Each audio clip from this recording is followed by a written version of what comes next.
4.3 हमने कल पढ़ी थी, उसकी पूर्ण वृद्धि के सवाल करे थे। आज 4.2 का एक छठा सवाल रहेगा था। 4.2 का पहले छठा सवाल करेंगे, फिर 4.3 को दोबारा वापस लौटेंगे।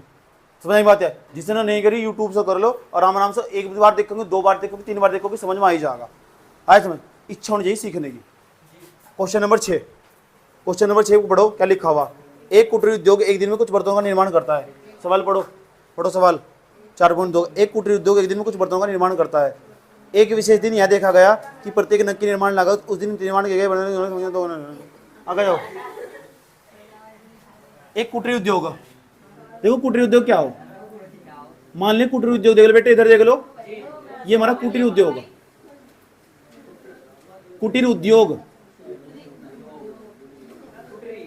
कुटीर उद्योग उन्हें कहते हैं जो छोटे छोटे घर में, जो अपने घर में ही काम कर लेते हैं, अपने घर में कुछ भी काम जोड़ लेते हैं, अपना घर का बिजनेस जोड़ लेते हैं।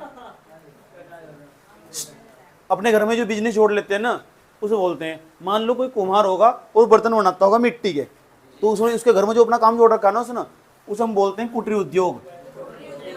आज समझ में? और वो ना बर्तनों का निर्माण करता है। एक दिन उन्होंने 10 बर्तन बनाए, 20 बर्तन बनाए, 50 बर्तन बनाए, ये बन जाता सवाल। सवाल में देखो सबसे लास्ट में क्या कहा गया। ये कहा गया कि तो निर्मित बर्तनों की संख्या और प्रत्येक नग की निर्माण लागत क्या चीज है। तो प्रत्येक नग की निर्माण लागत हमें नहीं पता, एक नग की निर्माण लागत कितनी, तो उन्होंने कहा प्रत्येक नग की निर्माण लागत ज्ञात कीजिए। जो सवाल के सबसे लास्ट लाइन में लिखा रहता है ना, वही हमें ज्ञात करना।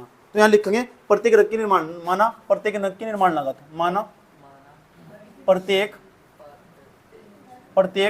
नग की निर्माण लागत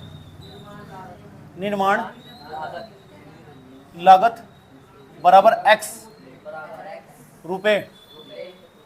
एक नग की निर्माण लागत, नग का मतलब शायद एक बर्तन होगा। इधर देख लो भाई, बात ना करो, सुन लो, बोर्ड पर देख लो।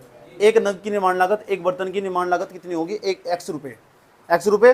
उसके बाद उसने पूछा है कि बर्तनों की संख्या, यानी लिखेंगे बर्तनों की संख्या, बर्तनों की संख्या, बर्तनों की, उसने कहा सवाल में जो बर्तनों की संख्या है ना, प्रत्येक नग की निर्माण लागत की 2 गुने से 3 अधिक, प्रत्येक नग की निर्माण लागत की 2 गुना, इससे यानी 2x आ जाएगा और कितना बैठेगा 3 अधिक। ऐसा कहा सवाल में, ऐसा सवाल में कहा गया। और उन्होंने कहा दोनों की मिलाकर ना, इन दोनों को गुणा करोगे, इन दोनों को मिलाकर प्रत्येक टोटल लागत आ रही 90 रुपये। सवाल पढ़ लो, समझ में? कुल निर्माण लागत, यहाँ लिखा है कुल निर्माण लागत, दिया गया कुल निर्माण लागत, दिया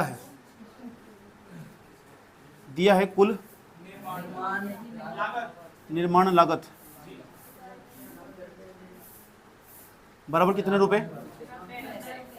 ये कितना भाई? x, दोनों गुणा कर देंगे बैठेगा 2x प्लस की 3 बराबर कितना? 90। ऐसे ऐसे 2-3 सवाल करवा चुका मैं, तुम बोर्ड पर देख लो। अंदर गुणा करो 2x स्क्वायर बराबर 90, प्लस का इधर जाएगा तो माइनस का हो जाएगा, प्लस 3x 90 बराबर 90 दूनी 180। 180 कैसे टुकड़े घटा के 3 आता हो, तो 180 के टुकड़े करने, ऐसे टुकड़े करने जिन्हें घटा के 3 आता हो। 180 कैसे टुकड़े करने, एक तो होगा 15, एक होगा 12। 15 में तो 12 घटाओगे 3 आ जाएगा, 15 की 12 गुणा करेंगे 180 आ जाएगा, तो इसके टुकड़े होंगे 15 12। आज गुणा कर, इसके टुकड़े करते हैं 2x स्क्वायर प्लस के 15 माइनस के 12, पीछे x माइनस के 90 बराबर 0। उसके बाद ये लिखा हुआ 2x स्क्वायर प्लस के 15x 12x माइनस के 90 बराबर 0। कॉमन ले लेंगे इसमें तो x कॉमन ले लेंगे। जब x कॉमन ले लेंगे यहाँ तो बच जाएगा 2x प्लस यहाँ बच जाएगा 15 खा ली, x तो बाहर ले लिया इसमें तो, माइनस के 12 बाहर ले लेंगे, 12 नहीं बाहर आने का इसमें 6 बाहर आएगा, 6 बाहर आएगा तो 6 दूनी 12 नहीं होते, यहाँ बच जाएगा 2x। अगले ब्रैकेट में 6 बचेगा सेम, 15 6 90 हो, प्लस लगाएंगे तो 15 6 90 बराबर में 0। जो चीज़ सेम होगी ना, अरे 15 ही तो आ गया यार, क्या कर रहे हो तुम यहाँ? 2x प्लस की 15 बराबर 0, x माइनस के 6 बराबर 0, x माइनस के 6 बराबर 0। तो यहाँ बैठेगा 2x बराबर माइनस के 15, x बराबर माइनस की 15 बटे 2, इसे छोड़ देंगे माइनस वाले को, प्लस वाले को लेंगे। x बराबर कितना लगा 6, एक नंग की निर्माण लगाता है 6 रुपए। कितने रुपए आए? एक। यहाँ बर्तनों की संख्या निकालनी हो ना, आराम से निकाल लेंगे बर्तनों की संख्या। तो बर्तनों की संख्या निकालनी हो, बर्तनों की संख्या बराबर 2x प्लस के 3। अब बता x का मान 6 नहीं आया, तो 2 गुना x का मान 6 प्लस के 3, 6 दूनी 12, 12 प्लस के 3 क्या है वो? कहाँ 21 चढ़ गया तो दिन में वही। तो 15 बर्तन बनाए उन्होंने, एक नंग में 6 लागत, एक नंग की लागत 6 रुपए, 15 बर्तन बनाए उन्होंने। नोट कर लो, छठा सवाल तो है, जैसे 4 पॉइंट तो होगा। रोक दो सर, ए कैमरामैन कैमरा रोक। पहले का चौथा सवाल, पूर्ण वर्ग विधि के द्वारा हम ना जो द्विघात समीकरण हो, द्विघात समीकरण उसके ना मूल निकालना सीख रहे, x के 2 मान याद करना सीख रहे। हेलो सुन लो ना, हेलो, एक द्विघात समीकरण दे रखी है हम, उसके ना मूल ज्ञात करना सीख रहे, x के 2 मान ज्ञात करना सीख रहे हैं हम। किसके? आ जाओ, मैं चौथा सवाल करा रहा हूँ, पहले वाले मैंने सवाल करा दिए, आए समझ में? बार बार कई बार प्रैक्टिस करो ना। चलो चौथा सवाल इसका, एक बच्चे की फरमाइश थी, चौथा सवाल करा दो जी गुरुजी पहले का। 2x स्क्वायर प्लस के x प्लस के 4 बराबर 0। जब कभी भी किसी की याद आए रूट के भीतर कोई संख्या माइनस में आ जाना, रूट के भीतर कोई संख्या माइनस में आ जा, उस सवाल को वहीं छोड़ देना।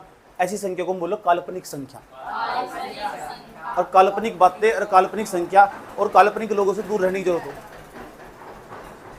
काल्पनिक संख्या, काल्पनिक दुनिया, काल्पनिक लोग, आया समझ में? इनसे दूर रहने की जरूरत हो, उसे वहीं छोड़ देना चाहिए।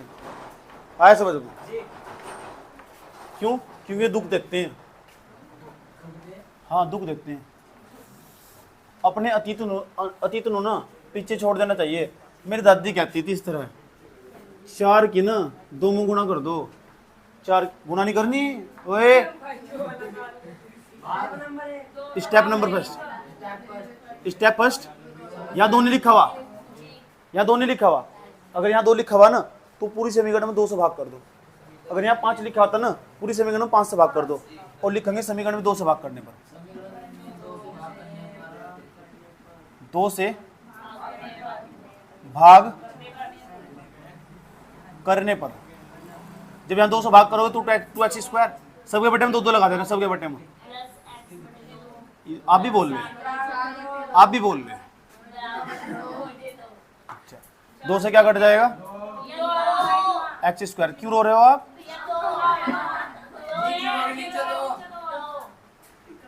आंसर तो फिर भी 0 आएगा।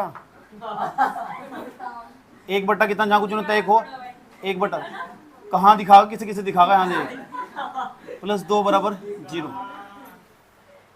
यहाँ तक बताओ भाई, कोई दिक्कत है भाई? यहाँ तक ठीक हो तुम? और नहीं भी ठीक होगा मैं क्या कर लूँगा? आ जाओ, 2 प्लस का इधर जाएगा तो x स्क्वायर बराबर x स्क्वायर प्लस 1 बटा 2 x बराबर माइनस। कुछ ऐसा दिखा देगा नहीं? कोई प्रॉब्लम है यहाँ पर? अब ये बताओ स्टेप सेकंड। चलो भाई लड़की कह रही स्टेप सेटिंग पर आ जाओ, सेकंड आ जाओ। x के सामने क्या लिखा हुआ है? 1 बटा 2, 1 बटा 2 इधर लिख देंगे, पहले बताया था। जो भी x के सामने लिखा रहेगा ना उसे साइड में लिख देंगे। 5 बटे 4 होता है उसे भी लिख देते, उसे 2 से भाग करेंगे, 2 से भाग करेंगे, 2 से 2 दूनी 1 बटा 4 आ रहा, उसका स्क्वायर कर देंगे। स्क्वायर क्या कर देंगे? स्क्वायर कर देंगे। स्क्वायर करने के बाद इधर भी जोड़ देंगे, इधर भी जोड़ देंगे। कल बताया गया था दोनों पक्षों में,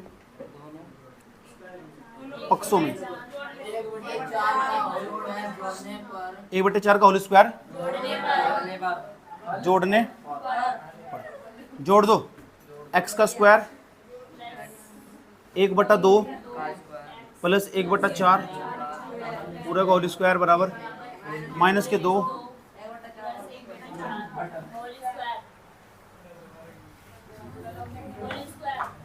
1 कहाँ होल स्क्वायर, ले होल स्क्वायर खा तू। ओ A square plus B square plus 2ab, अगर यहाँ 2 होता ना मजा जाता बात में। लगा लो, दो दो प्रोग्राम कर दो, नीचे भाग कर दो, कट जाएगा, आंसर वही आ जाएगा। इसे एक्स स्क्वायर को पहले लिख दो प्लस इसे 1/4 का स्क्वायर को पहले लिख दो, ये दो था ना, प्लस लगाओ, दो पहले लिखो, दो दूनी कितना बैठेगा 4, 1/4 गुना एक्स बराबर माइनस के 2 प्लस 1/4 का स्क्वायर करेंगे 1 और 4 का स्क्वायर हो 16, ये बनेगा a का स्क्वायर प्लस b का स्क्वायर प्लस 2ab, तो बन गया बेटे a प्लस b का होल स्क्वायर, यानी x प्लस 1/4 का होल स्क्वायर। अगर इसे खोल कर देखोगे आ जाएगा पूरा का पूरा, यानी इतनी पूरी चीज को ये खुली पड़ी, इसे बंद करके लिख दिया, ये पड़ी खुली, इसे बंद करके लिख दिया, आए इसे खोल लोगे आ जाएगा। देखो a का स्क्वायर प्लस b का स्क्वायर प्लस 2ab। एक बंदी थी मेरी, फालतू बोलती थी इस तरह ही, इस तरह बोलने पीछे बैठे हुए, मैंने उनके साथ पता क्या हजर करा उसके साथ।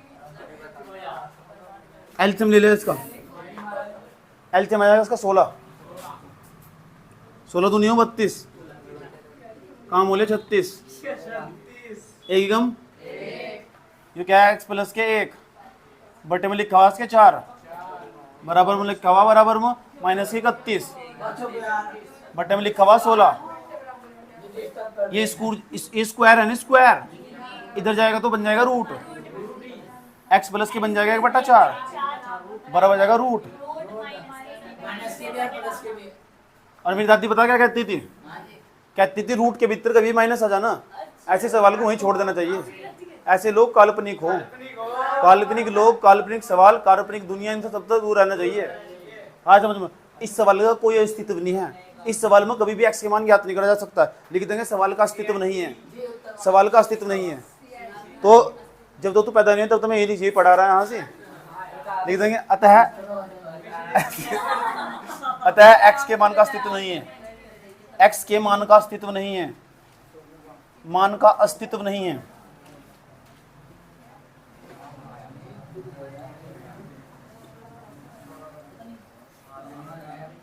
मैंने जानबूझ के इतना लॉन्ग कराया तुम्हें, उतार लो।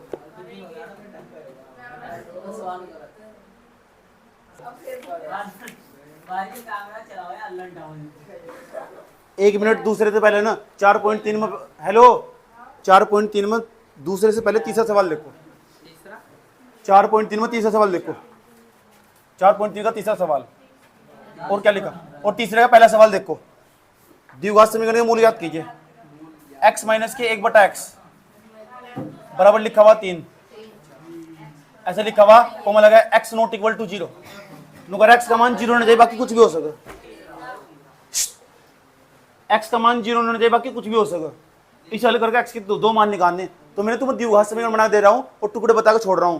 हेलो इधर पूरा करना सवाल को, देखो पहले से हल कर लो, x की 1 गुना कर दोगे x की x गुना करोगे एक्स स्क्वायर, 1 की 1 में करोगे 1 बराबर कितना बैठेगा 3, जिसके बटे में उसके बटे में 1 किस पोर्शन में गुना करोगे इधर लिख दोगे एक्स स्क्वायर माइनस के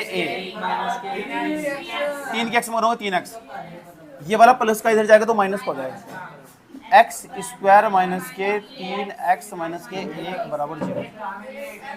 आया यहाँ तक, x के दो मान तो निकल सकते इसमें, क्यों नहीं निकल सकते, एक ही कम एक कैसे टूटे घटा के 3 आता हो, ऐसा कभी नहीं होगा कि x के ऐसे मान निकाल दो तुम, एक कैसे टुकड़े कर दो कि घटा के 3 आता हो। तो इसमें ना जिस द्विघात समीकरण के टुकड़े नहीं होने के, जिस द्विघात समीकरण के टुकड़े नहीं होते ना, तो उसमें हम बाबा जी का सूत्र लगा हुआ, हाँ वही तो बताना मुझे तुम, जिस द्विघात समीकरण के टुकड़े नहीं होते ना, फिर भी इसमें x के दो मान निकालने तुम, जिस द्विघात समीकरण के टुकड़े नहीं हो रहे, और उसमें टुकड़े नहीं हो रहे ना, और टुकड़े नहीं होते, वहां बाबा जी का सूत्र लगा हुआ, उनका नाम है श्रीधराचार्य सूत्र, श्रीधराचार्य। जानना चाहते हो वो क्या सूत्र, जानना चाहते हो, आ जाओ उस सूत्र के दर्शन कराता हूं तुम। देखो ये सूत्र श्रीधराचार्य सूत्र, श्रीधराचार्य फॉर्मूला, पता लगा कहां लगेगा वो, जहां टुकड़े नहीं होते, जहां जिस द्विघात समीकरण में x के दो मान ज्ञात नहीं कर सकते तुम, श्रीधराचार्य।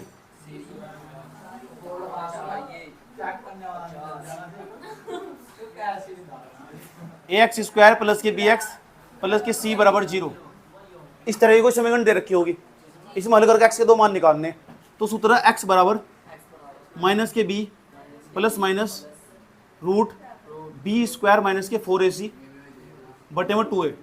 ये सूत्र पता क्या करना, पहले ए का मान निकालना, बी का और सी का समीकरण मतलब इस सूत्र में उठा के भर देना। ए का बी सी का मान निकाल के सूत्र में उठा के भर देना। आ जाओ इस वाली समीकरण में ऐसे करेंगे। बताओ ए का मान 1 नहीं है, बी का मान माइनस के 3 नहीं है, सी का मान माइनस के 1 नहीं है। ए का मान बताओ कितना, 1 नहीं है, बी का मान माइनस के 3, सी का मान माइनस के। ए का मान मिल गया, बी का मिल गया, सी का मिल गया, भर दो। हाँ ये माइनस नहीं है, बी है, बी का मान माइनस के 3 नहीं है, तो माइनस वाला ब्रैकेट में रखिएगा, तो ये माइनस सरकारी minus plus minus root b का स्क्वायर, बी का मान माइनस के 3 नहीं है, माइनस के 3 का स्क्वायर करेंगे बाबू, 4 गुना ए का मान 1 नहीं है, सी का मान माइनस नहीं है, तो माइनस की एक ब्रैकेट में लिख देंगे बाबू। बाबू बटे में 2 नहीं आया, गुणा में ए का मान 1 नहीं लिख देंगे। तो पता लग गया जहां टुकड़े नहीं हो रहे ना, तुम जिस समीकरण में टुकड़े नहीं आ रहे, मजा नहीं आ रहा, तो धनाचार्य का सूत्र लगा दो, वहां कहीं भी लगा दो। एक्स बराबर minus minus plus, minus minus plus तो 3 आ जाएगा ना, यहाँ प्लस आ जाएगा, यहाँ माइनस आ जाएगा, रूट 3 का स्क्वायर करेंगे 9, माइनस माइनस प्लस 4 एकम कितना 4, 9 प्लस के 4 बट्टे में कितना 2, एक्स बराबर 3 प्लस माइनस रूट 13, 9 4 13 सवाल होगा मेरा, बट्टे में 2। ये तो एक्स का मान निकला है। एक बार यहाँ प्लस चिन्ह ले लेंगे, एक बार यहाँ माइनस चिन्ह ले लेंगे, और ऐसे लिखेंगे प्लस चिन्ह लेने पर एक तो लाइन खींच देंगे इस तरह। जब प्लस चिन्ह लोगे तो एक्स बराबर ऐसा दिखाई देगा 3 प्लस के रूट 13 बट्टे में कितना 2, ये एक्स का मान है, ये भी तो एक्स का ही मान है, जुड़ने का नहीं इसमें। एक बार यहाँ माइनस चिन्ह ले लेंगे, माइनस चिन्ह लेने पर एक्स बराबर 3 माइनस के रूट 13 और बट्टे में 2, या माइनस चिन्ह ले लिया, एक्स के 2 मान निकल गए। किसके सूत्र से लिख रहे, धराचार्य के सूत्र से, धराचार्य के सूत्र तो जब भी घर में टुकड़े नहीं होते ना, तो धराचार्य का सूत्र लगा दे करो, समझ गए, लगा उतार लो।